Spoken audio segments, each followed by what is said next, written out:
अस्सलामुअलैकुम, welcome to Pakeezah kitchen. आज हम बनाने वाले हैं सब्ज़ी और गोश्त एक साथ, क्योंकि आज हम बनाएंगे यहाँ पर टिंडे और गोश्त की बहुत ही मज़ेदार सा सालन।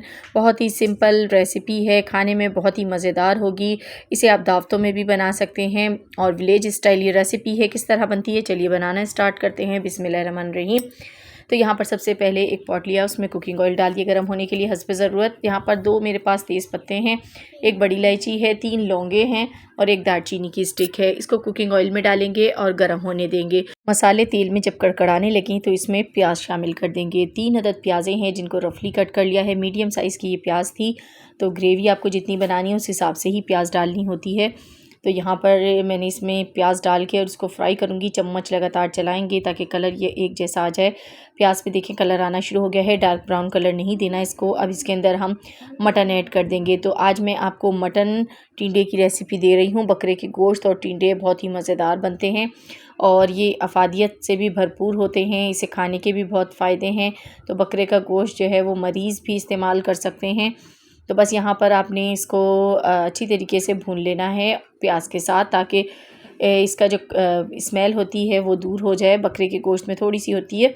तो बस यहाँ पर लहसुन अदरक का पेस्ट डालेंगे। इसमें 1 खाने का चम्मच छोटे वाला मैंने डाल दिया है और गोश्त के साथ इसको भी अच्छी तरीके से फ्राई करेंगे, इसका भी कच्चापन दूर हो जाए। और यहाँ पर हमें तब तक ही गोश्त को प्याज के साथ फ्राई करना है जब तक इसका ब्लड जो होता है, पानी जो होता है वो खुश्क ना हो जाए। तो देखिए अच्छी तरह से फ्राई हो चुका है। तो अब इसके अंदर हम शामिल कर देंगे टमाटर। 2 अदद बड़े साइज़ के टमाटर ले लें। स्किन को इसकी हटा दिया है, ये इसमें डाल दूँगी और इसको डाल के मिक्स कर लेते हैं। अब इसमें कुछ ये मसाले जाएंगे। खुश्क नमक है आधा खाने का चम्मच, रेड चिली पाउडर आधा खाने का चम्मच, कश्मीरी लाल मिर्च आधा खाने का चम्मच, हल्दी चौथाई खाने का चम्मच और धनिया पाउडर आधा खाने का चम्मच है। बेसिक मसाले हैं जो हर घर में ही मौजूद होते हैं, ये तमाम इसमें डालेंगे और इसको मिक्स कर लेंगे। इसको मिक्स करने के बाद अब इसके अंदर हमने पानी को शामिल करना है, क्योंकि गोश्त अब ये गलाना है, गोश्त कच्चा है। तो यहाँ पर हम तकरीबन इसके अंदर 2 गिलास पानी शामिल करेंगे और इसमें बॉयल आने के बाद इसको मीडियम फ्लेम पर पकने देंगे तकरीबन 1 घंटे के लिए। तो ये गोश्त पर डिपेंड करता है वो कितनी देर में गल जाता है। तो देखें 1 घंटा ही लगा है इसको गलने में। तो देखें हमने 1 घंटे के बाद देखा तो इसका पानी ड्राई हो चुका है और यहाँ पर देखें ऑयल जो है वो सरफेस पे आ चुका है।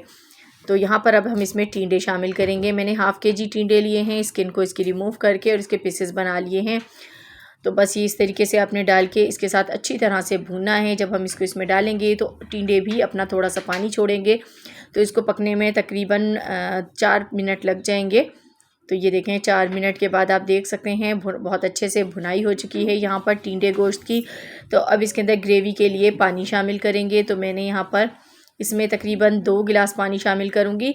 जितनी ग्रेवी आप बनाना चाहते हैं उस हिसाब से ही पानी डालना होता है। अगर आप ज़्यादा गाढ़ी ग्रेवी खाना पसंद करते हैं तो पानी की मिकदार को कम कर दीजिए। तो बस इसको मैं चावलों के साथ सर्व करने वाली हूँ, इसलिए मैंने थोड़ा सा ग्रेवी ज़्यादा रखी है। टिंडों को गलने तक पकाना है, 4 मिनट 5 मिनट लगते हैं। टिंडे बहुत आसानी से गल जाते हैं। तो चेक कर लेते हैं। देखें टिंडे गल चुके हैं, ओवर कुक बिल्कुल भी नहीं करना है।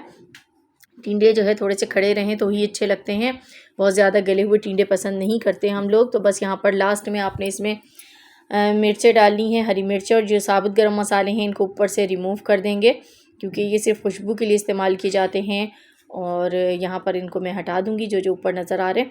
अब लास्ट में इसमें गरम मसाला पाउडर डालेंगे। आप चाहें तो हरा धनिया भी इसमें डाल सकते हैं, लेकिन मैं गरम मसाला पाउडर इसमें शामिल कर रही हूँ क्योंकि हम गोश्त के साथ टिंडे बना रहे हैं। अगर खाली टिंडे बनाए जाते हैं तो उसमें धनिया ज़रूर डालें। तो बस ये हमारा 1 से 2 मिनट तक इसको कुक करना है। तो यहाँ आप लोगों से छोटी सी रिक्वेस्ट है, अभी तक वीडियो पसंद आ रही है तो वीडियो को लाइक और चैनल को सब्सक्राइब करें मज़ीद अच्छी वीडियोस देखने के लिए। तो फाइनली आप देख सकते हैं टिंडे बिल्कुल कुक हो चुके हैं। तो इसको मैंने डिश आउट कर लिया है एक प्यारी सी प्लेट में। तो टिंडे गोश्त का बहुत ही मज़ेदार सा सालन बनके तैयार हो गया है। ज़रूर घर में ट्राई करें, मुझे फ़ीडबैक दें कैसी लगी आज की रेसिपी। अल्लाह हाफ़िज़।